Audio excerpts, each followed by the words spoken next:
3, 2, 1, let's jam. John Cho, thank you so much for joining me to talk. I'm so excited about this season. It's been incredible. Oh, thanks. Thanks for having me, and thanks for watching. Just to back it up, I was elated when I heard you were cast for this show, and it's just been really awesome watching you. Just in the first place, what made you say yes to this role? I wasn't aware of Cowboy Bebop before I was offered the role, and so the first thing I did was read our season 1 script, which was really intriguing, and it was really well done. And I was like, "What is this thing?" And then I went to the anime and watched it.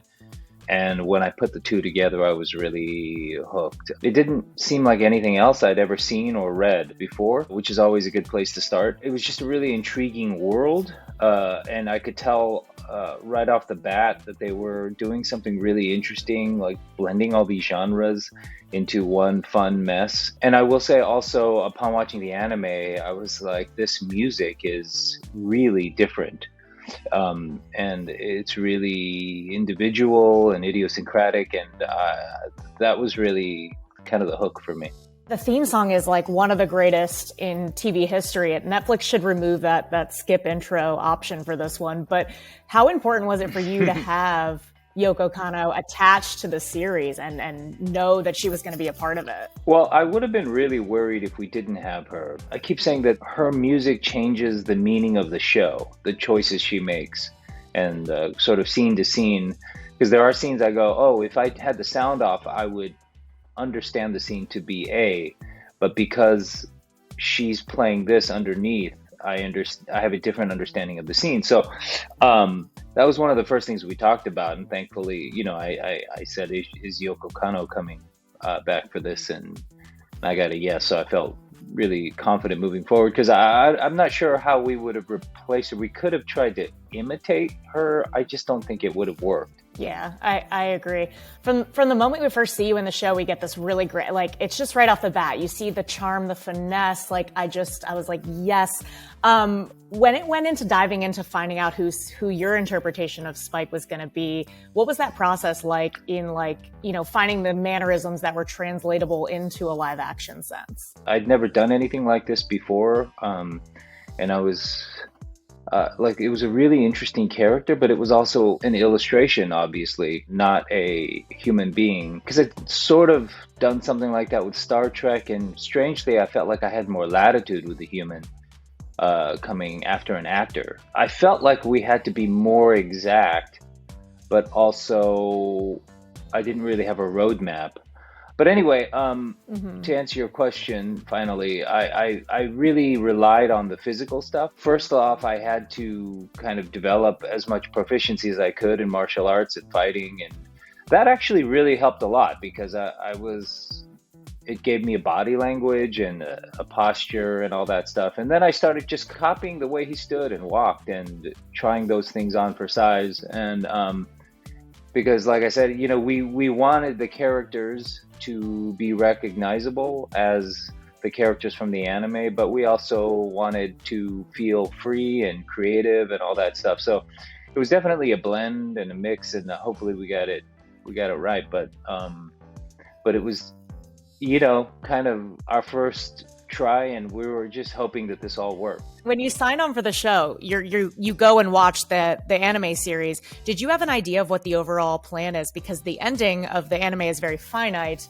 where the live action one is kind of setting up for a season 2, and also really takes a turn. When we started, I had a sketch, and I'm trying to remember what exactly I knew when, but when they pitched the show to me, when we met and we talked, I had an idea of the past, but they were still sort of shaking things out. And I knew that obviously we had to go further if we wanted more seasons. And so I had an idea, but I didn't have all the particulars.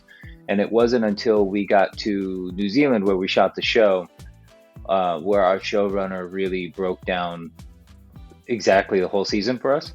But this is before all the scripts were completed, and he just went character by character and said, and episode by episode, and like bedtime story style, told us the whole thing. It took like an hour to tell us the whole story of the season. And I just remember Andre, our showrunner, just he had pit stains and was sweating from all the from all the drama. So how did you react when he told you, we're setting up for season 2, but also, the twist with Julia, she has a lot of agency in this series, and she's really set up as the villain. How did you react when you read that? That was a moment, and I thought it was really fascinating. It was an attempt by Andre, I think, to, as you say, give her more agency, see what we can do. I think it was an attempt to lift her out of, because she's mostly an image and a memory in the anime, and I think he was trying to give her a fuller backstory and kind of bring her into the present tense more as opposed to the past tense. And so that was really fascinating and intriguing, and I think it was exciting. It was going to be exciting also in that way, to play with Elena Satine, our actress, more. Definitely.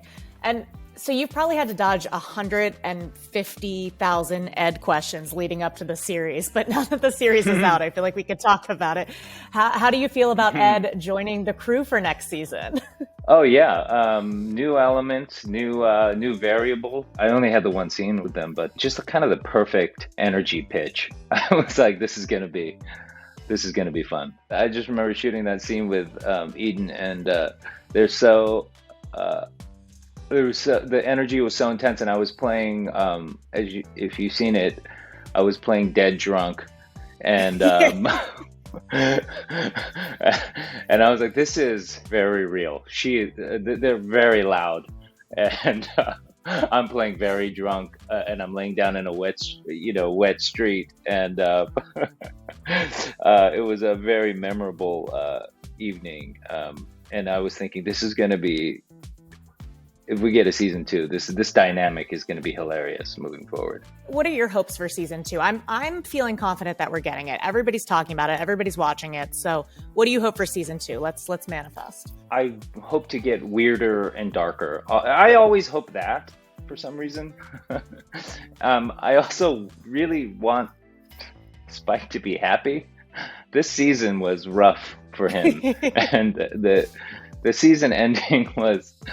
I did feel a lot of sympathy pangs for him, so I hope he has a moment of happiness. I predict that it will be a tough road again. However, I guess the only thing I can say is really abstract, which is that if and I'll say it in musical terms, if season 1 was verse chorus, I'd like to hit the middle 8 and do a little something unusual and unexpected. Yeah. Spike just needs to go to Sinespia, have a night out, just relax a little bit. I want him to have a good meal and a bottle of wine, right? Get a Chianti and just relax. Yeah, maybe 2 if we're feeling frisky, Why not? Well, thank you so much. I'm really hoping for season 2, and it was really awesome to chat with you. I'm just really excited about this. Thank you so much.